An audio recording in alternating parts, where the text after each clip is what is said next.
Morning, everyone, and welcome.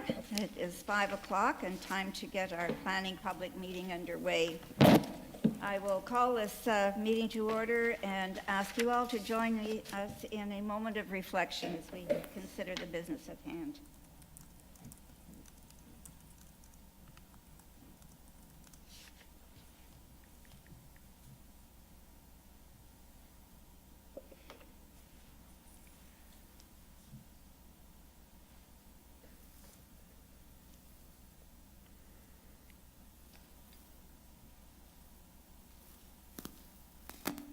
Thank you.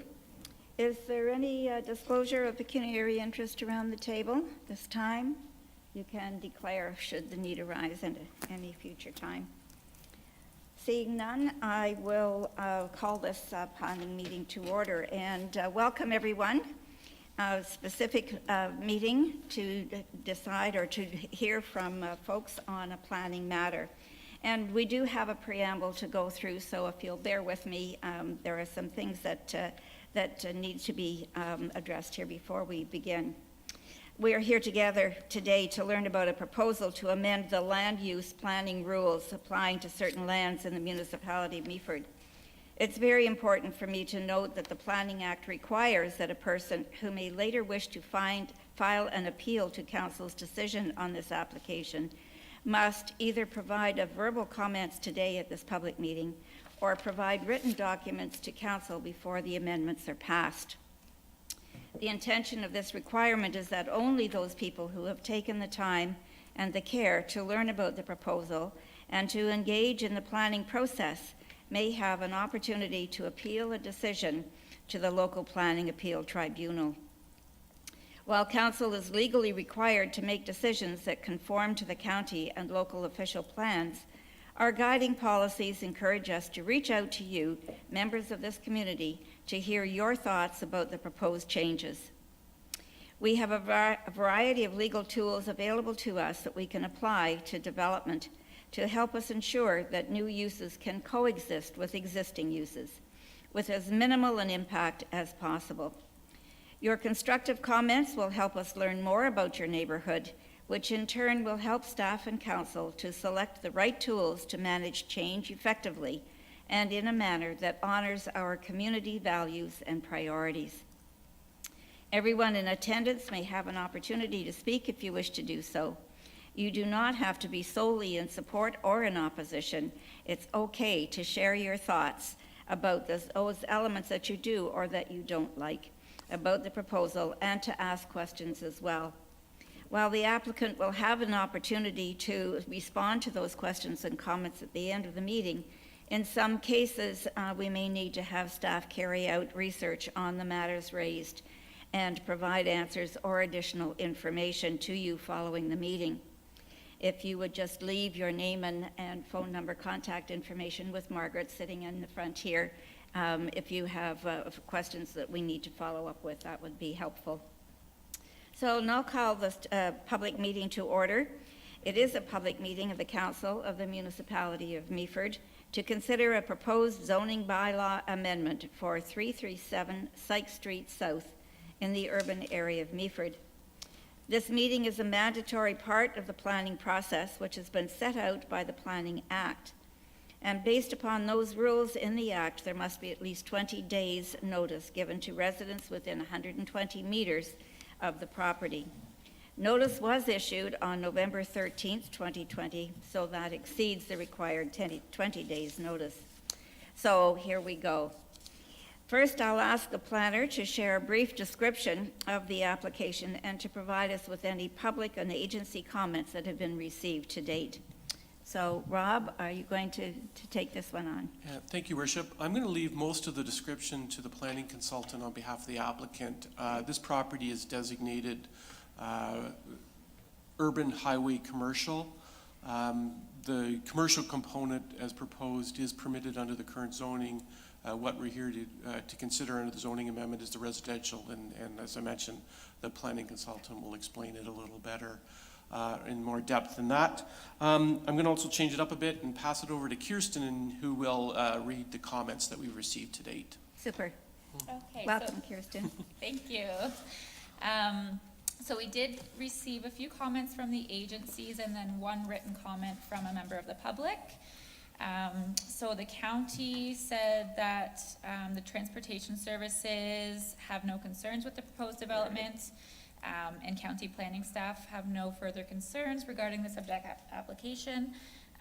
They also mentioned that their DC bylaw was development charges bylaw was recently updated, which means that an exemption or deferral may be applicable to the application should the proposed residential units be apartments. Gray Sawmill Conservation Authority, they generally have no objection to the zoning bylaw amendment to permit the residential units above the proposed ground floor commercial units. They do recommend through the site plan control process that it is required that water quality controls be incorporated into the stormwater management plan for the proposed development. And they also request opportunity to comment on the site plan control application.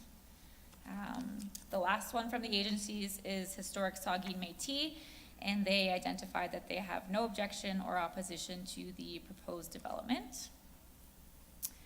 And then we have one written comment from a member of the public, Catherine Carson of 70 Gray Avenue. So her main concerns were surrounding the amount of pollution, noise, light pollution, and traffic that will be caused from the development, and they're concerned with the entrance from St. Vincent Street being safe, as well as requiring that fencing and plantings are proposed along the lot line along Gray Avenue, or St. Vincent Street, sorry. Yep, and that is all the comments that we received to date. Okay, thanks. Yes, Rob? Yeah, just unrelated to this application, but it was noted in the concerns, was the existing condition of Gray Ave. Just to note that through the budget process and to be considered by council is that Gray Ave would be resurfaced next year under the proposed budget. And in 21? 21, yes.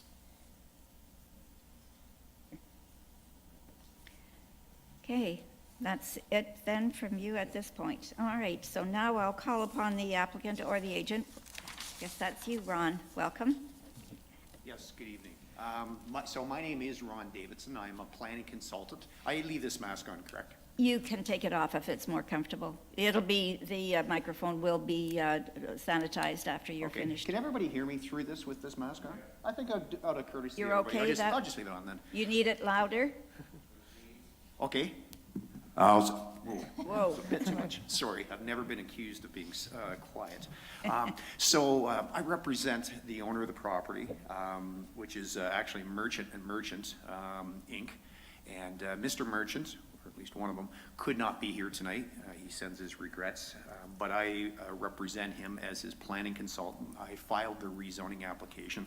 Along with the rezoning application, we also filed a very detailed site plan, which I'll circle back to in a minute, as well as a traffic impact study that was done by Tatham and Associates. And there is also just recently completed a soils investigation, given the history of the site, the fact that it's not residential right now and it's intended to be used partially for residential. We are required to make sure that the soils are clean before we allow people to start living on the site. So those studies were done along with a planning report that I have here in my hand that I prepared. So what is being proposed for the site is the existing small building on the property to be knocked down and replaced with a 3-story building.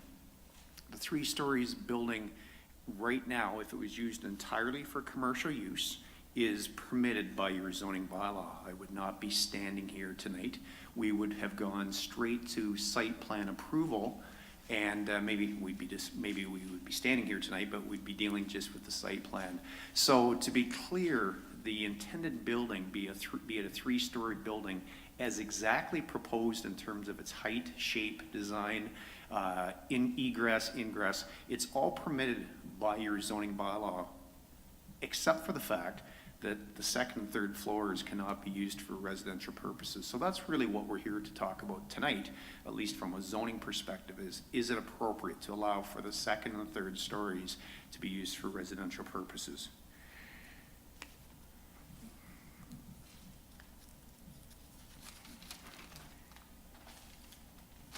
So a lot of the concerns that you heard Kirsten talk about, it was rather briefly, but still, with regard to fencing and landscaping, that's going to be dealt with at the site plan stage. With regard to the question that Ms. Carson asked through Kirsten about safe access to the roads, well, again, the traffic impact study did address that and was recommending this specific traffic system in terms of an ingress and egress to the site. With regard to noise pollution, I certainly understand that as a concern. To be clear that it is zoned commercial, whether or not there's a residential use on the property that's permitted through council, if and when they consider the zoning bylaw amendment, there will be a development on the property. I'm not saying there'll be noise regardless, but there will be a better development on that site than there is right now. So I keep talking. The last thing I'll say is for the members of the public, because council knows this, with regard to a site plan, that is a process that the developer still has to go through, where he works out an agreement with staff first, and then council has to ratify the agreement. And a site plan is just a fancy word for a drawing. It's a drawing that deals with the layout of the property. It goes into great detail about stormwater management, because you cannot flood out your neighbors. But it also deals with things like I said, fencing, landscaping, parking, and that kind of stuff. So a lot of the concerns can be dealt with through the site plan control stage. Your worship, members of council, that's it for my presentation. Thank you. Thank you, Ron.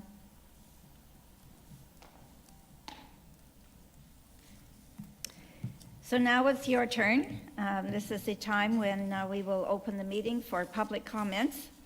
And would ask that you please come forward and state your name and for the record. And again, if you wish to take your mask off, the microphone will be sanitized once you're finished. So please come forward if you have something to share with us.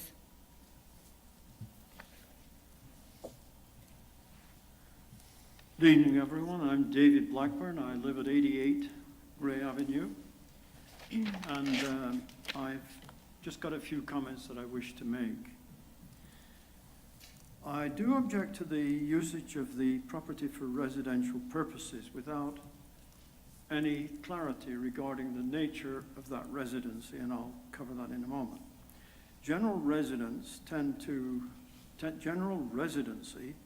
tends to lead to uncontrolled behavior on the part of the tenants, such as noise, general untidiness, and so on. They also tend to be short-term tenants, which leads them to take less care of the property where they live. Now, I would have no objection if the property were to be designated 55 plus or similar, because seniors and retirees tend to be quiet, well-behaved. They tend to be more caring for the place where they live, even a rental property, because they are usually in there for the long term. Seniors and retirees tend to follow the rules, and this group, contrary to popular belief, does have money. We have seniors and retirees in this town who are willing to pay upwards of $2,000 a month on rent, so money cannot be argued as a reason to keep them out. As a rule, they generally make good neighbors. Now, retirees and seniors make up the bulk of the volunteers who do so much for this town, and more would be welcome. They also would tend to support the local eating establishments. From a landlord's point of view, retirees and seniors are less likely to default on rent. And let's see where I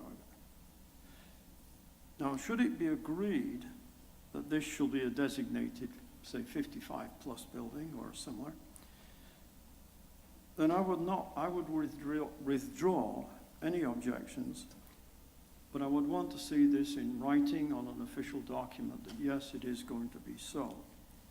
I don't think it'd be good enough for the landlord to say, well, I'm going to do my best to get seniors in. That wouldn't work. Now, most senior retiree buildings in Meaford have a waiting list. There's a shortage, so there would be no problem filling the building. And finally, I want to comment on the fencing and so on, and I realize this will come up at the site plan stage. I'll just make a comment at this point. When the gas station went in, my only objection was, I said, I don't mind, please leave the trees. So a screen of trees was left in place. And I would certainly like to see that screen of trees remain. Not somebody come chop them down overnight and then put in pokey little trees. So that's pretty much all I've got to say. Thank you very much. Thank you, Mr. Blackburn.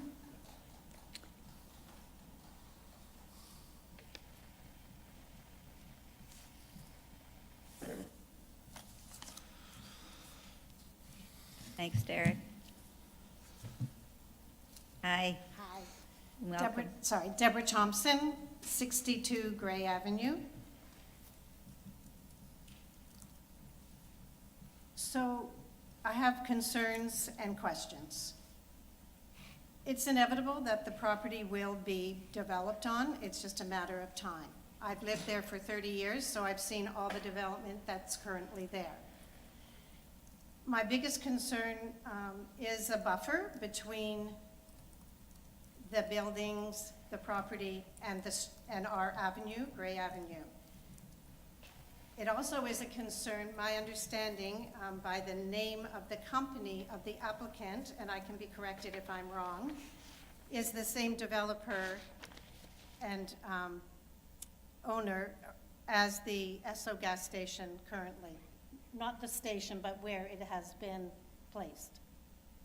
Is that correct? We'll have a chance to answer the questions after. Okay, so if it is, we were promised a much different barrier than we got, and we had asked for trees and got shrubs, and if it is the same owner, I can see that the same will happen again in the future.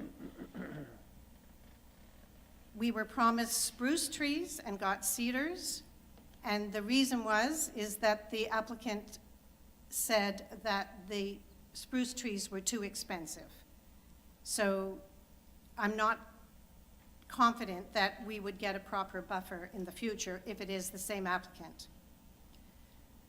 I'm also concerned about any additional traffic on St. Vincent. The school now is going to be south of the highway. Currently, children travel north, as you all know, and there are many, many children that do walk that route, and it is a very tricky hill. So when you get to the top of the hill, which is where I assume the entrance into this new development will be, it's very hard to see if a car is coming up the hill towards you. So, and there will still be children walking, only they'll be going up the hill instead of down the hill this time. So that is a concern. I would like to know, a question is what the configuration of the apartments are, whether they would be 1-bedroom, 2-bedroom, or studio apartments. I don't know if that's something that I'm allowed to know, but I would be interested to know that because it would impact the amount of people who will live in this new building. My last concern is, I was delighted, of course, to hear that after 30 years, our street would be resurfaced, as it has not been in 30 years. And I can tell you right now, if you drove on it, you would have a hard time getting your cars out of the potholes. They may never be seen again. However, on a serious note, I don't know how this can be stopped, but while the Esso was being built, many, many times there were huge construction trucks on our road. not only did they travel on our road, but they parked on our road, even though there is a no stopping sign on our road, which is never, ever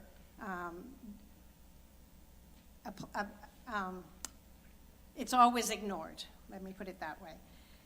People, many, even town of Meaford trucks stop there and run into Tim Hortons and come back out again. So I'm very concerned about, during the construction phase, that heavy-duty trucks would be parked or travel on our Gray Avenue.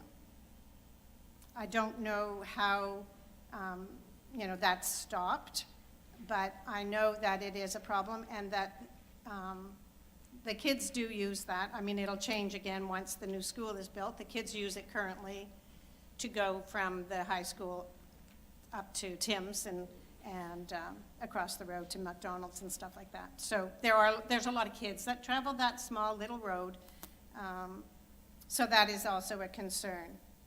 I think there was one more. Oh, and do we know, is there a thought as to how long the construction period will be? I know when the gas station was built, that there were quite a few delays, and I'm sure that took, there were reasons for that, whatever, but it was a very long process.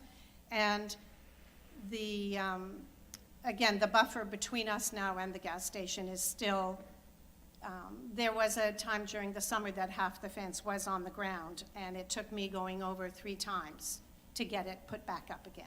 So it is a very little street. There's only, I think, maybe 7 houses on our street, but we've been there a long time, most of us, and we've paid lots of taxes, and we would really like to be respected in this new development. Thank you.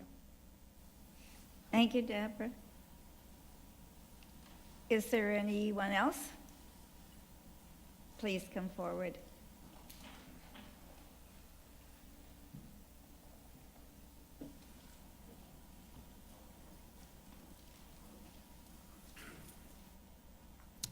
Good evening, Council, Mayor, residents of Meaford.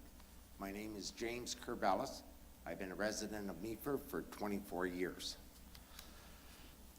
I have a few concerns over past broken promises from the prior developer, who I understand sold the Essel after it was built. So the promises he made are no longer able to be kept. I do not have a problem standing up for progress in our town. Our forefathers decided at one point or another we were going to become a retirement town.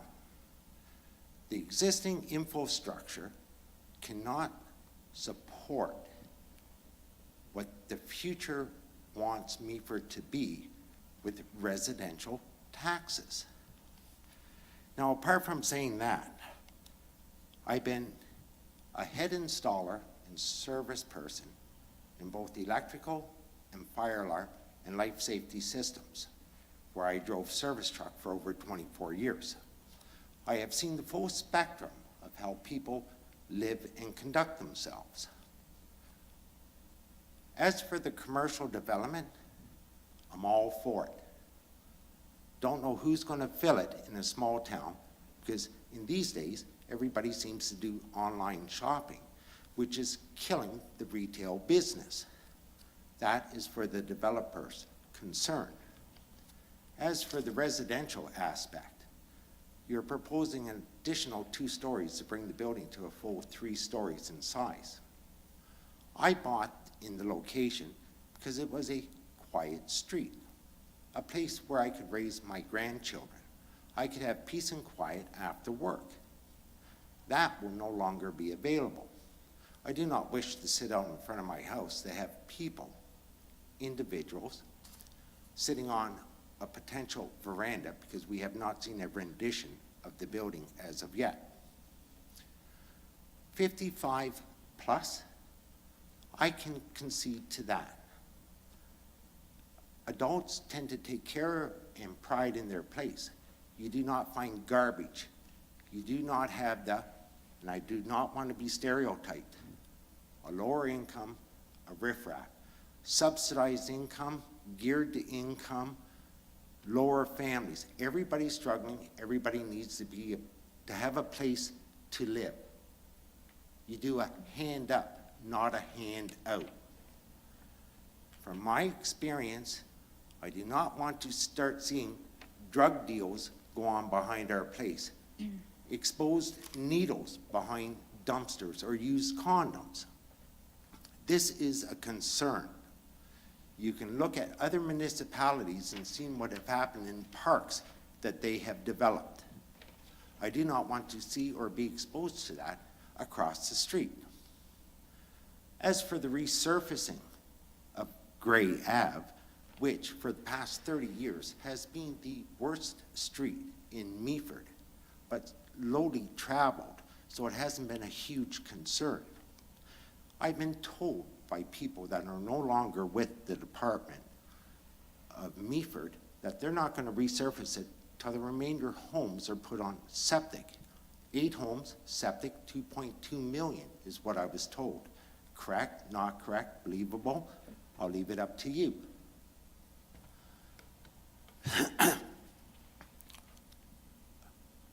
The prior person that built the Esso station once again made several promises that he did not fulfill.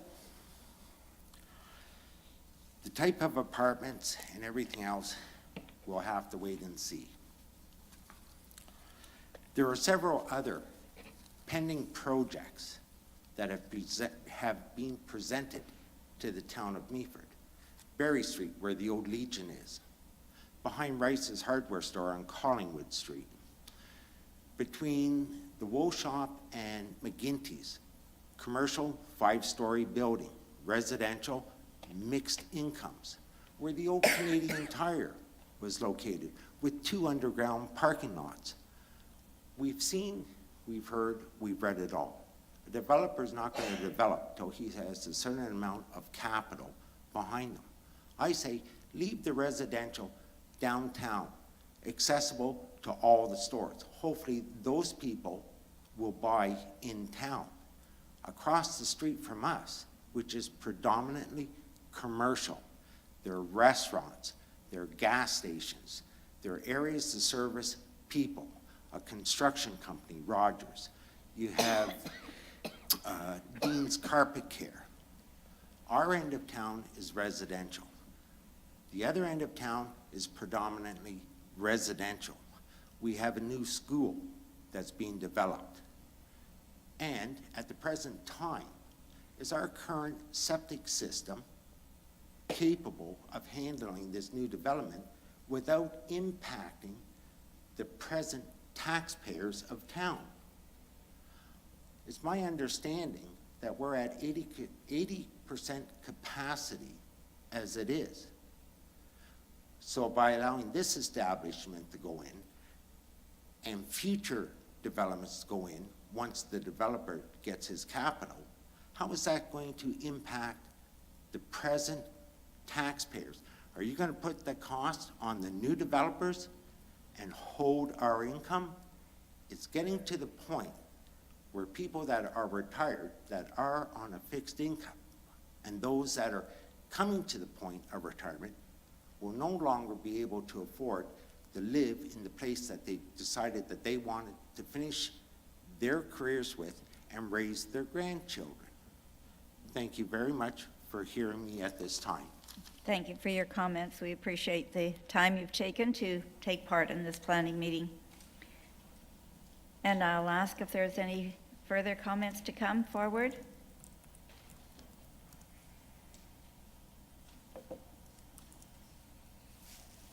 My name's Peter, and I'm on St. Vincent. I just want to say that it's wonderful to see the gas station light up at night when it wasn't there before. From where we live, you can see it. So it's a big change right there. But I have a couple of concerns. First of all, the high school kids coming up that hill right now, somebody said the school's going to be changed. That's fine. It'll be by the St. Vincent School. But the problem is the kids are going to still come at lunchtime. And right now, when I drive through Tim Hortons, you see a bunch of them coming through a hole in the fence there. There's not a hole, but it's left open. And some of those kids cross the street, someone's going to get hurt. But, so they'll continue to come. Now, up that hill, when I come at that corner of Montgomery and St. Vincent, I see, there's a sign that says 40 kilometers. By the way, I wonder why they never put that sign there years ago at the bottom for Georgian Secondary School, because, you know, there they are. Kids, now that the elementary are there, they have the 40 kilometers. People don't go 40 kilometers down that hill, I can tell you that. So if there's going to be if they're going to put a pathway by that one house on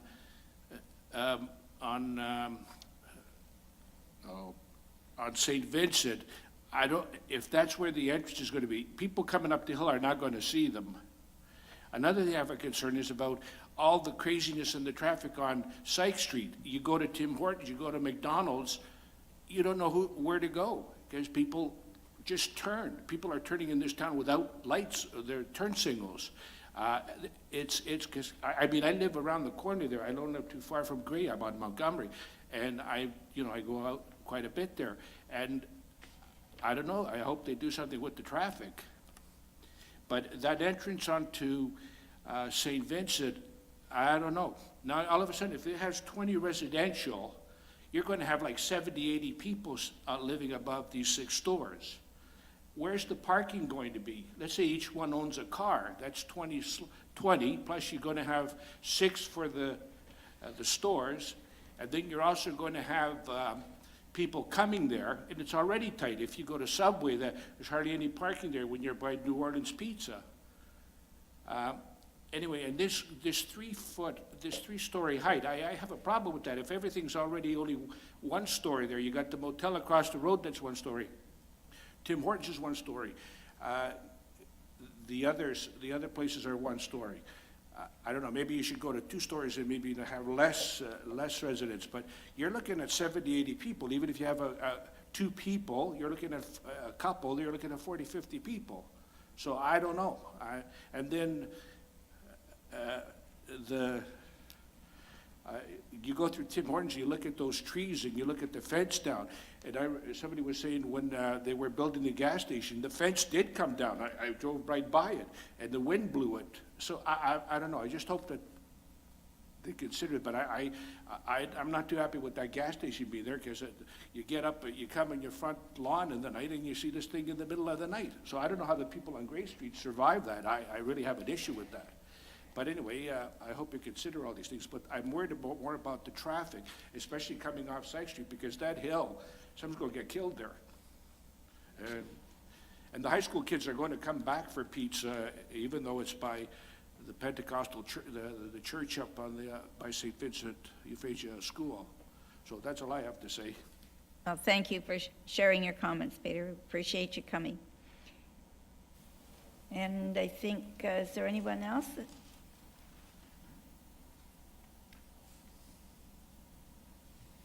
Oh. Okay, I'm wondering if there's anything from council. Questions, Deputy Mayor?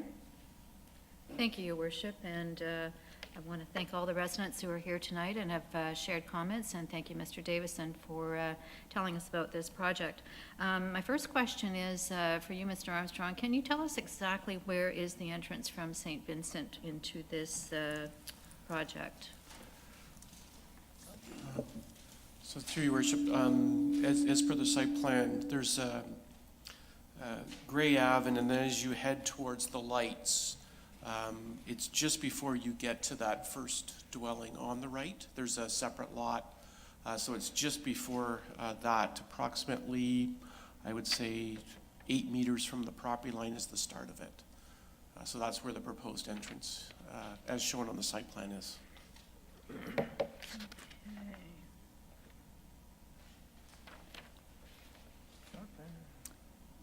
Anyone else have a question? Councilor Greenfield?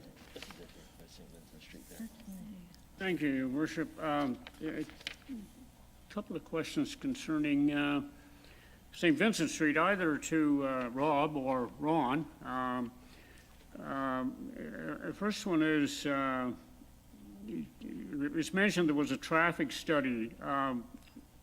Was it done on both Highway 26 and St. Vincent Street? Or was the study done only on Highway 26? Because there is a lot of traffic on St. Vincent Street, and even with the change in location of the school, there still will be a lot. Plus, you've got a lot of traffic with a destination for Memorial Park going down St. Vincent. So that's the first one, was the traffic study done on both streets. And the other one is the St. Vincent Street entrance to this complex.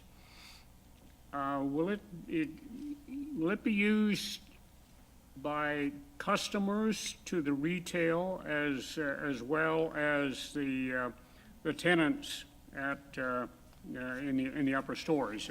Will it be basically wide open for anyone who wants to use it? Thank you. Anything else, Councillor Kentner? Thank you, through your worship. I wondered if I could ask the planner if a few questions. How many units? Who's the target? Families or seniors? And where is the parking for the actual apartments?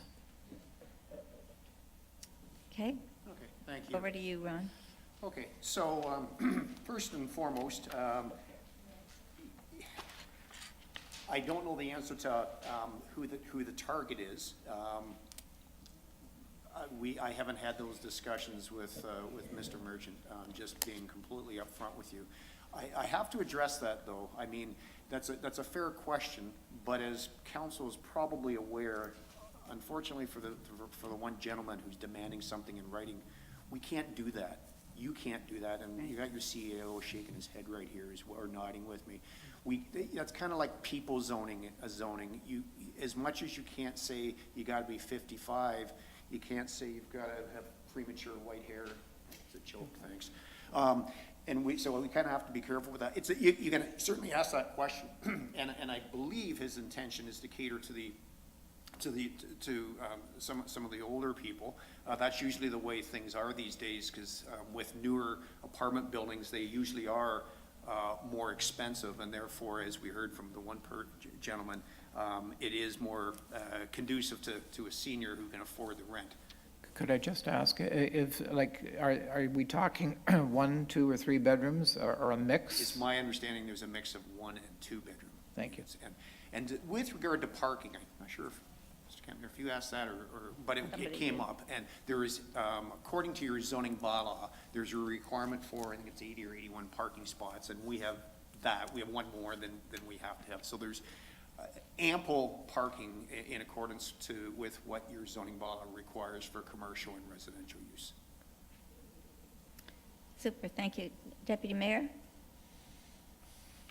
Thank you, Worship, and while we have you, Mr. Davison, and I know we'll see this in site plan, but I'm just curious tonight, I'm guessing snow and garbage bins, et cetera, will go on the side of the property next to the gas station?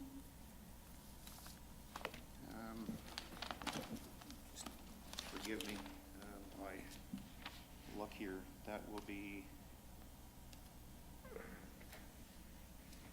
sorry, I just cannot see, of course, on the spot where the garbage bins will go. If I'm looking at this right, it's not labeled, but I think it's going to the west side of the building. But you're absolutely right, that kind of stuff. I know that's, in fairness to these people that need to hear the answers for that kind of stuff.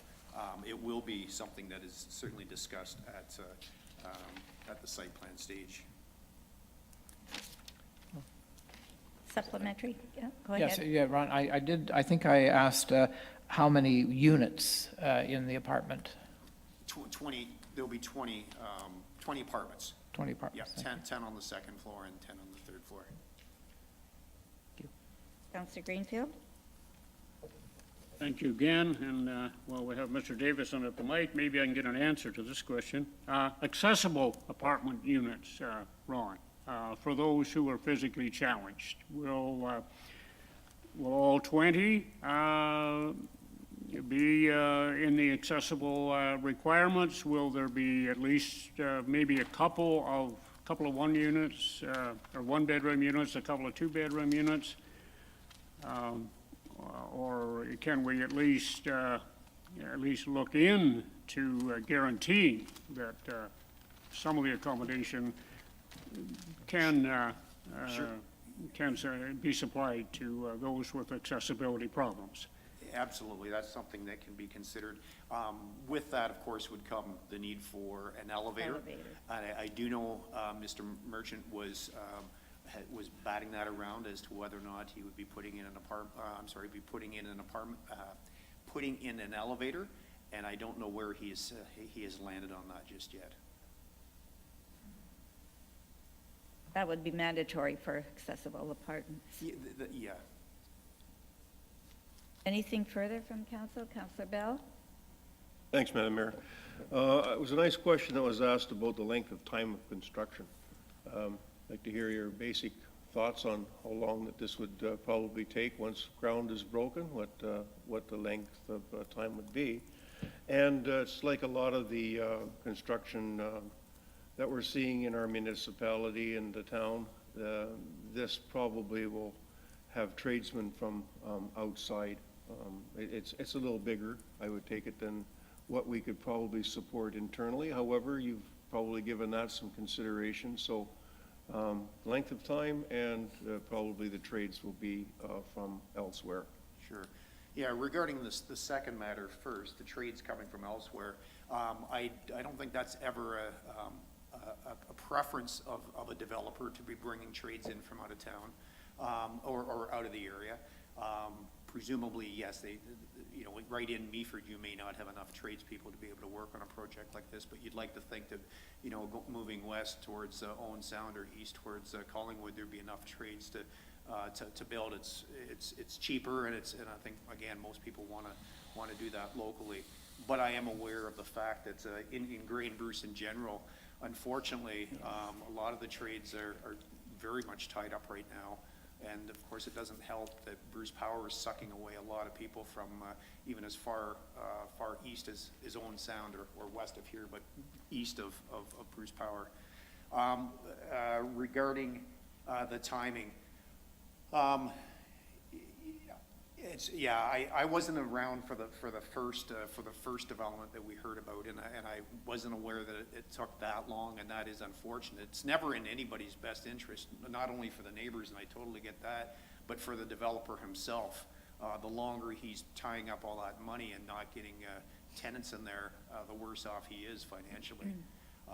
If you, Madam Chair, if I may, and ask your CAO, who's also a planner by trade, if there's some way to, if he has seen, Rob, a way of controlling just how quickly a project can proceed. Rob? Yeah, we do have under site plan agreement timeframes to complete work.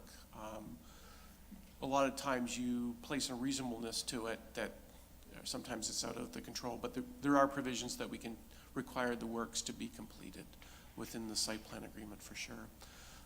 Just speaking to the site plan agreement and ensuring those promises that are made get completed, that's also followed up under the site plan agreement where the municipality takes cash securities to ensure certain works are completed. And the works that we look to be secured the most are those works that are intended in the public interest to provide the necessary buffering.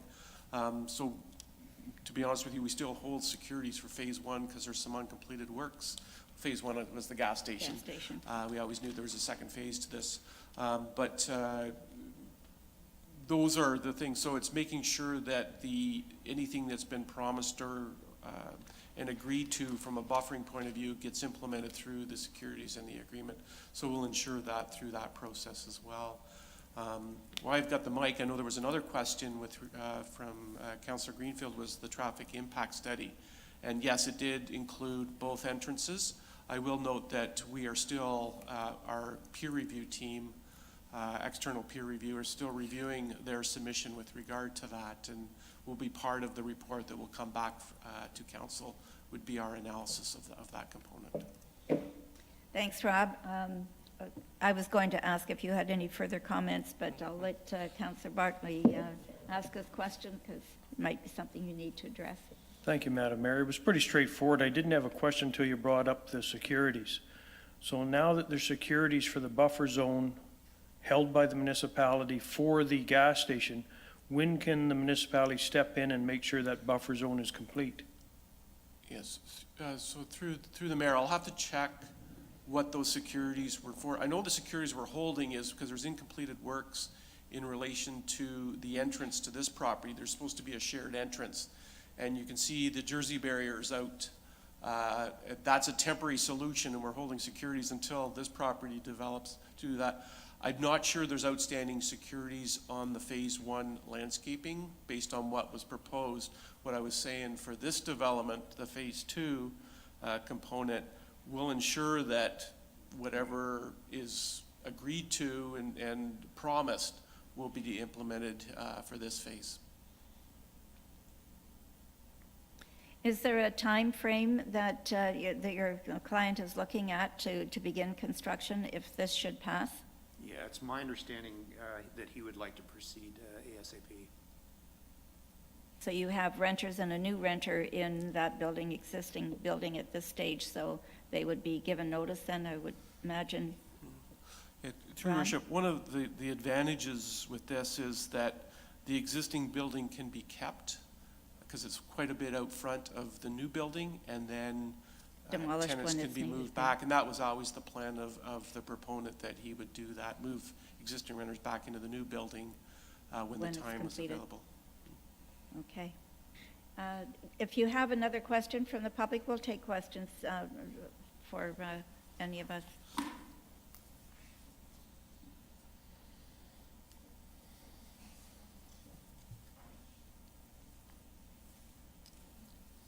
Thank you very much. I just got a couple of things that came to mind during the discussion. Will we, the property owners on Gray Avenue, be allowed to make comments at the site plan stage? Can anybody answer that? Yes, Yeah. Rob? There's no legislative requirement for For us to do public. so, but we have done in the past, met with residents to propose landscaping when we know that's a concern in buffering. So we've done that through a consultative process, yes. Okay, thank you. And the second thing that came to mind, which should be considered when doing the site plan.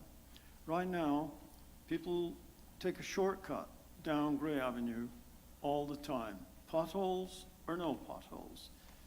They shortcut to avoid the traffic light on a constant basis.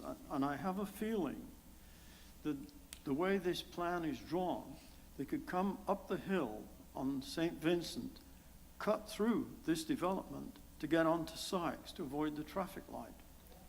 And that would be an extremely dangerous proposition. So it's something to consider by council when the site plan is presented, this opportunity to shortcut to avoid the traffic light. And we know from experience, I've seen people drive full speed down Meaford, ruts or no, I don't know what kind of punishment they give the vehicles. Anyway, just those two comments. Thank you very much. Thanks for bringing them forward. And there was another question over here.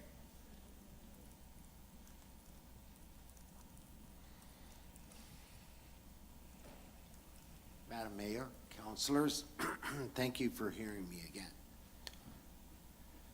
The prior development, Phase 1, Phase 2. Phase 2 was to get out of completing Phase 1 and all the obligations, which I no longer believe the current developer owns. It has been sold, but I could stand corrected, right? There was proposed that when the Esso station went in with the car wash and a future development of some type of a restaurant or food industry, it would provide local jobs to the town.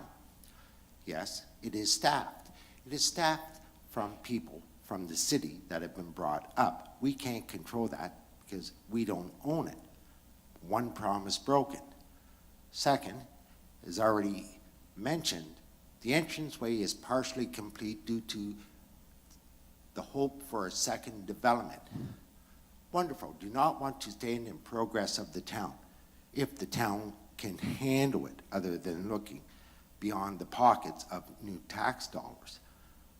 Second development goes in with the proposal for a third part of a development that will probably never transpire. At what time do we hold the developer accountable for promises verbally not written?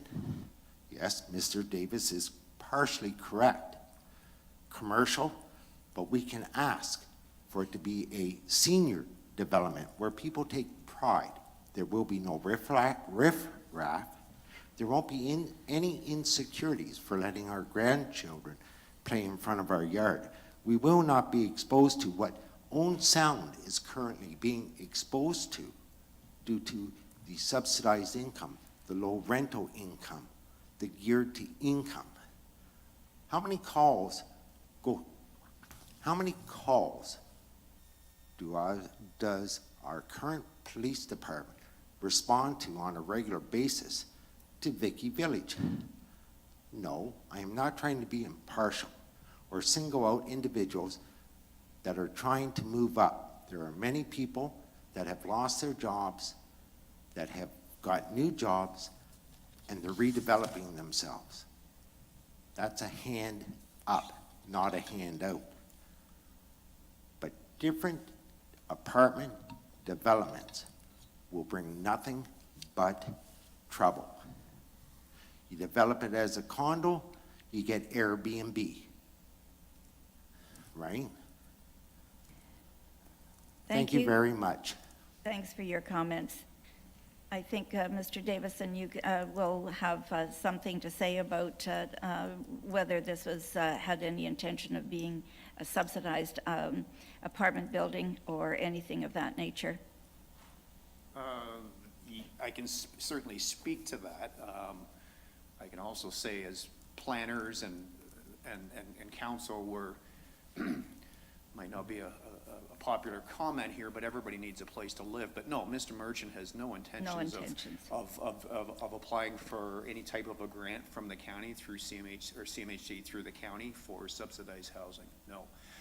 The last thing I'll say, just because I feel like I have not answered all the questions, I will report back to you through Kirsten for her planning report and get a better understanding of the number of apartments, the number of bedrooms in each apartments, whether or not they're accessible and whether or not there's going to be an elevator put in.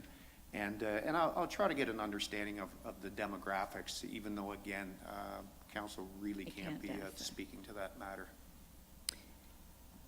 Councillor Vickers? Through your worship, I guess, I don't know whether this is a question for Mr. Davison or for Rob, whether it's for you. This whole concern about this gentleman doing the first phase of the development and maybe not adhering to the site plan. Do we know whether that's correct or not? Because if he isn't adhering to the site plan, it doesn't bode well. Through your worship, he did adhere to the site plan agreement that he did execute with council. I think maybe there was some discussion with the neighbors that did not get implemented in the site plan, and that's what we want to ensure, is that there's consistency with all parties involved so that we know what's to be constructed, and from a buffering point of view so that we can ensure that it's completed. So I think it's probably more that component than the other. Councillor Kentner? So through your worship, I heard a mention of a third phase, but Rob, there's no third phase, is there? Not that I'm aware. This is all the land that Mr. Merchant owns, so we always knew there was, he had proposed a gas station phase 1 and had discussions about phase 2 and different things that he intended to do there, and this is all that we're aware. Yes. Okay, thank you very much, everyone. Did you have another question? Please come forward.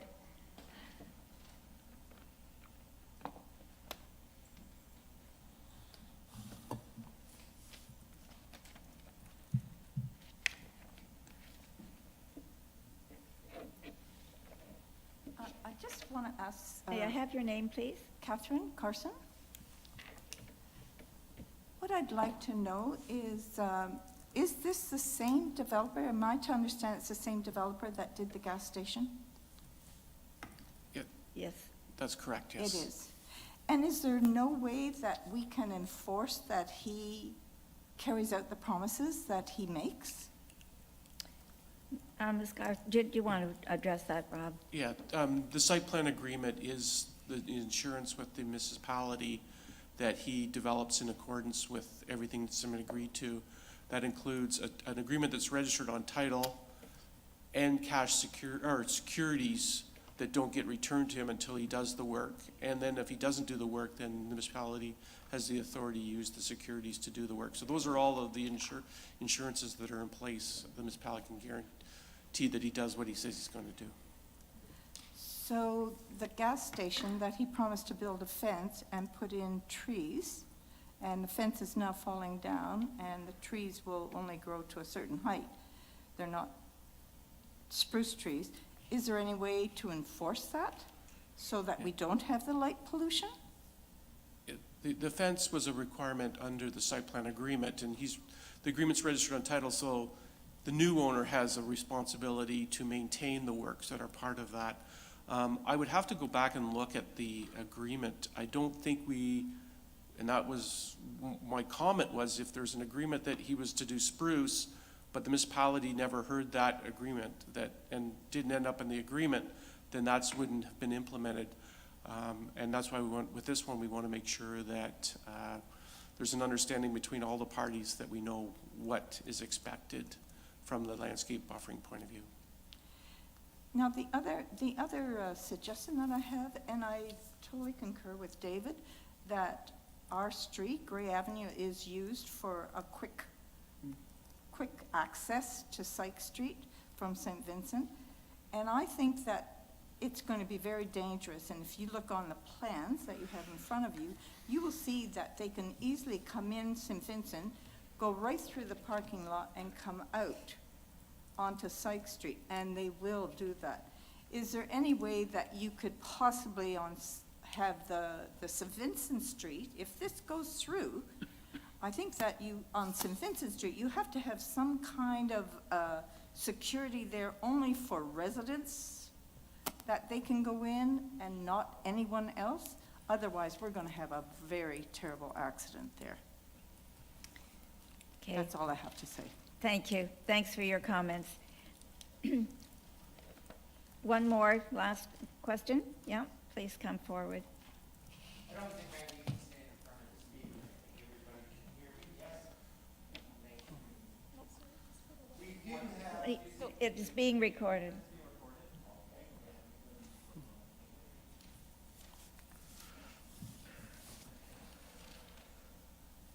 I do apologize to council. My mention of a third phase was a bit of a slander towards the prior developer. Phase 1, we promised to do stuff in phase 2. Phase 2, well, we have a potential to do a possible phase 3. Things seem to be left uncompleted because things are not put in writing. Prior broken promises set the standard of an individual. Yes, he put up a barrier that fell down, that after a month or so was repaired. He's no longer the owner, if I understand that correctly. He put up shrubbery instead of trees. Every developer knows at the end of the day, the cost is the profit or loss. Not maintaining the property from the fence to Gray Ave. Is that the owner of the property's responsibility or the town for that easement? I enjoy looking out the front of my house and seeing grass almost as tall as I am. Unkept grounds harbor pests. It was very unfortunate and a historical loss to the town when the Knights of Meaford flooring plant, the second one, the smaller one, was torn down. I'm sure for people that have lived here all their life have very, very fond memories of it. When that plant was torn down, the majority of homes on Gray Ave that became rat infested. I'm going to use the term epic. A home that became rat infested caught on fire due to the rats chewing through their electrical. Once again, unkept property harbors infestations.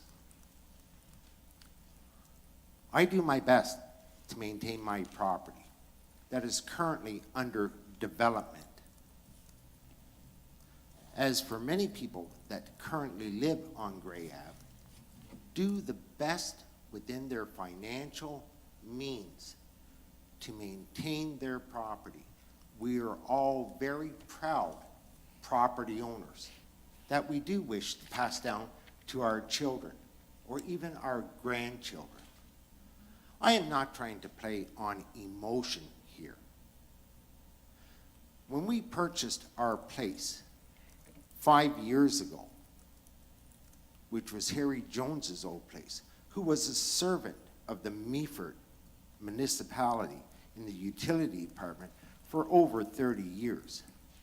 I took on not just a place that I'm going to call home, but to also maintain a memory for very many people. And when they say, where do you live? I say 96 Gray Ave. Well, where's that? Harry Jones's old place. They know exactly where it is and the pride that Harry took in his place. There is an area for residential. There is an area for commercial. Everybody that lives on Gray Ave knew that between Sykes Street and Gray Ave, that buffer was always going to be developed.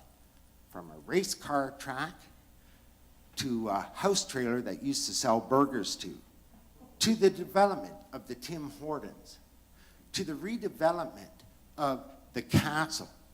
These have all been very, very vast and fabulous improvements to the town of Meaford, which I believe, and that's just my opinion. Other constituents may have something different. The commercial 6 units, I believe it was, super fantastic. Let's get more commercial so we don't have to go to Owen Sound, so that we don't have to go to Thornbury or Collingwood or have to order stuff online. Whatever happened to the old Sears outlets? Well, Sears is no longer around, but I'm sure other outlets could be there, which would employ people of Meaford. Thank you very much. Thank you, Mr. Corvallis. I think that brings to a close our public comments, unless you, Mr. Davison, have any final comments to add.